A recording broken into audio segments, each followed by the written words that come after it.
kita balik lagi di items informasi ke teman-teman milenial. Masih sama Nuka Azuta di sini dan juga partner Nuka nih. Dan aku Ayu Rahmawati pastinya. Dan kita pastinya masih bahas tentang Hari Guru Sedunia. Nah, kalau tadi kan kita udah bahas tentang sejarahnya, Betul. penetapan Hari Guru Sedunia dari UNESCO. Kalau sekarang nih agak-agak beralih nih yuk, ke sekolahan deh. Ini kalau misalkan ngomongin guru pasti erat banget kaitannya sama sekolah ya. Bener. Ingat guru, ingat sama sekolah-sekolahnya. Dan pastinya di segmen kali ini kita akan bahas sesuatu yang menurut aku menarik banget sih. Iya. Karena sekolah-sekolah tertua di seluruh dunia sekalian belajar sejarah juga nih kita Nah, ya. ini Kak, bakal ya. kita bahas. Yes. Karena kenapa kita bahas sekolah-sekolah tertua di dunia? Mungkin biar kalian bisa tahu kali ya. Ya, sejarah dari sekolah-sekolah yang menarik itu Betul. apa gitu. Dan beberapa ada yang dari Indonesia juga nih. Kira-kira ada nggak nih teman milenial yang sekolahnya masuk ke list ini? Nah, coba disimak ya. Ya. Aku masuk dulu yang pertama, ini adalah sekolah menengah atas atau SMA Santa Ursula yang ada di Jakarta. Jadi lokasinya ini ada di Jalan Pos nomor 2 Jakarta Pusat dan katanya ya teman milenial bahwa sekolah ini udah berdiri dari tahun 1859. Wow. Lama ya. Ini mah bukan tua lagi memang. Iya, udah legend ratusan nih. tahun. Iya bener. Dan sekolah ini ada di Jakarta dan adalah sekolah khusus untuk siswi atau untuk perempuan aja. saja. Betul banget. Dan di sekitar tahun 1990 SMA Santa Ursula ini kemudian dia membuka cabang. Yang tadinya SMA sekarang udah ada untuk TK, SD, SMP, SMA. Tapi letaknya sekarang di BSD. Oh, di Ya, Tangerang Selatan betul. ya. Baik. Dan sekolah ini juga kemudian jadi umum, nggak cuma untuk perempuan aja, laki-laki juga udah boleh. Ya, sekolah di tadinya kan sini. hanya untuk perempuan ya. Betul banget. Dan sekolah ini mengedepankan beberapa nilai, diantaranya adalah nilai-nilai kemandirian, toleransi, dan juga kedisiplinan.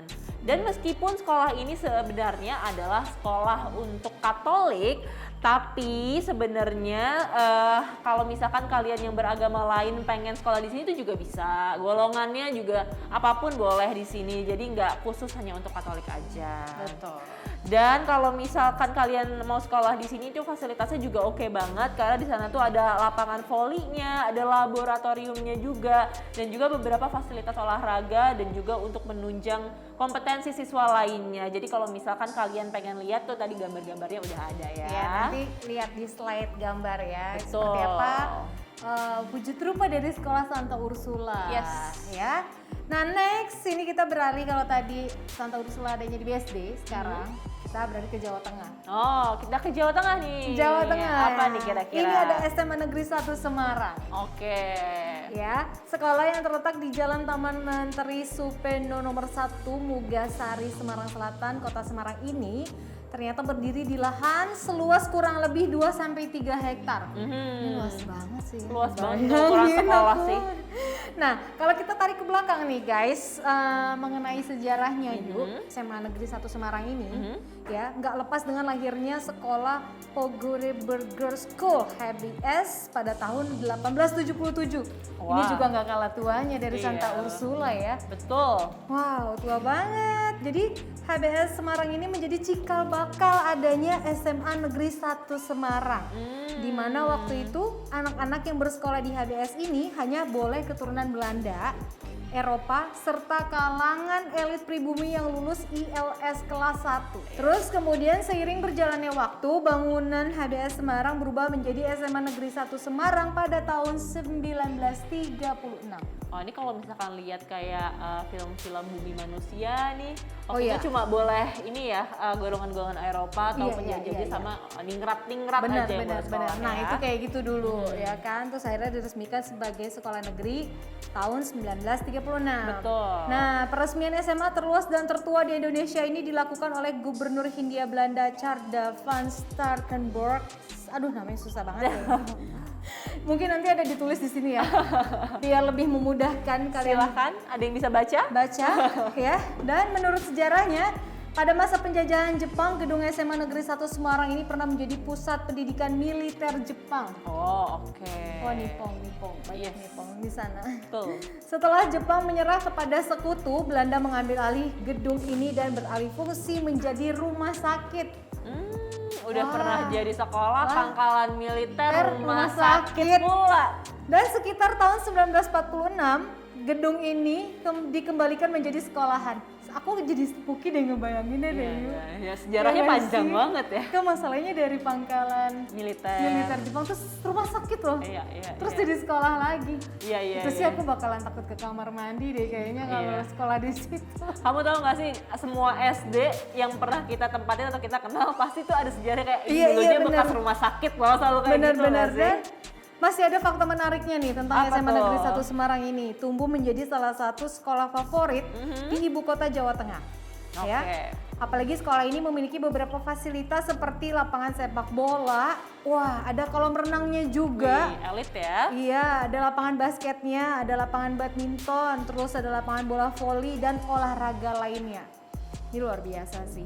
Terus SMA Negeri 1 Semarang juga menerapkan inovasi kurikulum yang berbasis pembelajaran daring.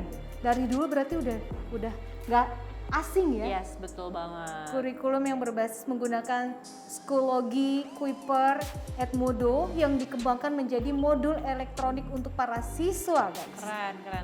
Dan ini mengutip dari wartanasional.com, beberapa alumni yang pernah mengenyam pendidikan di SMA Negeri Semarang nih ada Bapak Cahyo Kumolo selaku Menteri Dalam Negeri periode 2014 sampai 2019.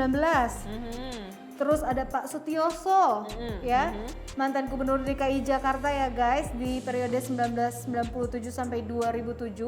Terus ada Hefearita Gunaryanti Rahayu selaku Wakil Wali Kota Semarang periode 2015 sampai sekarang alumni sana.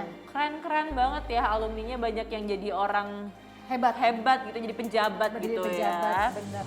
Dan ini memang katanya sekolah yang sangat favorit di Semarang. Bener nih, aku penasaran deh sebenarnya kenapa sih kalau di daerah-daerah sekolahnya tuh yang nomor 1 itu yang favorit, tapi kalau di Jakarta tuh nggak kayak gitu ya. Iya ya. Di Jakarta tuh bukan 1 yang favorit. Iya, nggak terpaku dengan angka 1. Iya. Kalau di daerah tuh 1, 2, 3 biasanya tuh ya Ada, urutannya 1, 2, 3 gitu iya. kan. Nah, di sana ternyata masih dipakai kayak gitu. Iya. Ada yang tahu kenapa kayak di Jakarta nggak kayak gitu, temen milenial? Coba Mungkin boleh komen. Next ada sekolah apa lagi nih? Nah, kalau misalkan tadi kita ngomongin masalah sekolah-sekolah tertua yang cuma ada di Jakarta, sekarang kita akan di Indonesia sih sebenarnya ya, tadi Jawa Tengah satu lagi. Kita akan beralih ke negara lain, tepatnya kita akan jalan-jalan ke Tiongkok. Wah, jauh banget dari Indonesia langsung ke Tiongkok. Tiba-tiba kan kita terbang ke Tiongkok untuk mengunjungi Shishi High School. Jadi lokasinya itu ada di Chengdu, Sichuan di Tiongkok. Dan ini tuh pertama kali dikenalkan pada masa dinasti Han. Dan waktu itu tuh sekitar tahun 143 sampai 141 sebelum Masehi. Wow, itu tua banget sih. Dengar sebelum Masehi itu gimana ya? Iya, kalau tadi cuma 200 tahun sebelumnya gitu. Kita sekarang udah mainnya sebelum Masehi. Oke. Dan Chengdu Shishi High School ini didirikan oleh gubernur bernama Wen Wang. Diberi nama Chengdu Shishi yang memiliki arti stone house. Ini karena bahan konstruksi yang digunakan oleh sekolah ini adalah batu. Walaupun sempat hangus karena kebakaran pada tahun 194 sebelum Masehi pada dinasti Ming, sekolah menengah umum ini kemudian direnovasi kembali. Saat ini Shishi High School masih aktif memberikan kegiatan belajar mengajar. Ada sekitar 300 guru serta lebih dari 3.000 siswa yang sekolah di sana. Tidak hanya itu, setiap kelasnya juga diberikan kemudahan untuk multimedia bagi para siswanya. Dan juga perpustakaannya memiliki banyak banget koleksi buku yang membantu para siswa mempelajari apa yang dia sukai. Gitu. Wah, keren ya. Keren banget dong pastinya. Oh. Nah, yang selanjutnya kita beralih dari Tiongkok ke Inggris nih. Wow. Ayo. Dan millennials, ini ternyata di Inggris ada sekolah yang namanya The King's School Canterbury atau sekolah swasta dan sekolah asrama nih. Oh, oke, asrama nih berarti. Iya, jadi The King's School ini didirikan sekitar tahun 597 Masehi. Wow. Oke. Oke, jadi sehingga menjadikan sekolah umum ini tertua di Inggris. Wow. Kalau tadi kan di Indonesia ada Santa Ursula tuh awalnya khusus perempuan. Nah, ini awalnya khusus laki-laki aja. Oh, kebalikannya ya. Kebalikannya. Selama hampir 1400 tahun hanya menerima siswa laki-laki aja. Wow, lama banget ya sebenarnya. Yang sekolah di situ bosan gak ya? Yang dilihat laki-laki aja gitu. Aduh. Dan hingga akhirnya sekitar tahun 1970-an untuk pertama kalinya sekolah ini menerima siswi. Ya, siswi nih berarti perempuan, siswi betul. perempuan. Dan barulah di tahun 1990 sekolah ini sepenuhnya untuk umum, laki-laki dan perempuan. Oh iya, ini mungkin memang ada beberapa sekolah yang sejarahnya ini cuma hanya menerima satu gender aja. Tapi sekarang kayak makin sedikit ya zaman sekarang sekolah khusus satu gender, kecuali mungkin sekolah khusus keagamaan kali ya. Masih ada sih beberapa ya. Masih. Dan dari Inggris kita jalan-jalan lagi ke Jerman di Jerman ini ada yang namanya Gymnasium Paulinum. Dan ini itu udah didirikan sejak 797 sebelum Masehi. Wah, emang gak salah ya, tua-tua banget. Bener, dan ini didirikan oleh Saint Ludger setelah Charlemagne menginstruksikannya untuk menyebarkan agama Kristen di Saxony Barat Laut. Saint Ludger ini membangun sebuah biara dan kemudian membuka sekolah biara yang merupakan cikal bakal dari Gymnasium Paulinum ini berdiri. Nah, dulunya sekolah ini merupakan sekolah yang khusus untuk laki-laki, tapi sekarang Gymnasium Paulinum ini merupakan sekolah menengah yang sudah menjadi sekolah campuran. Sama ya seperti tadi yang di Inggris. Betul ya. banget. Gimana menurut kalian? Keren-keren kan sekolah tertua? Mungkin banyak banget ya Yu, masih Bener. banyak Bener. sekolah-sekolah tertua di dunia, tapi kita nggak bisa bahas satu-satu. Kalau kita bahas semua nggak cukup waktunya. Durasinya ya. Tapi itu hanya sekilas-sekilas aja. Kalau kalian punya info juga, mungkin ada pengetahuan yang kalian tahu tentang sekolah tertua di dunia yang lain, boleh banget di-sharing ya. Boleh banget dong pastinya. Dan kita nggak cuma berhenti sampai sini aja. Benar, masih karena banyak. nanti juga kita bakal memberikan informasi lain. Maka dari itu tetap pastikan kalian sama kita terus di items informasi ke teman-teman milenial.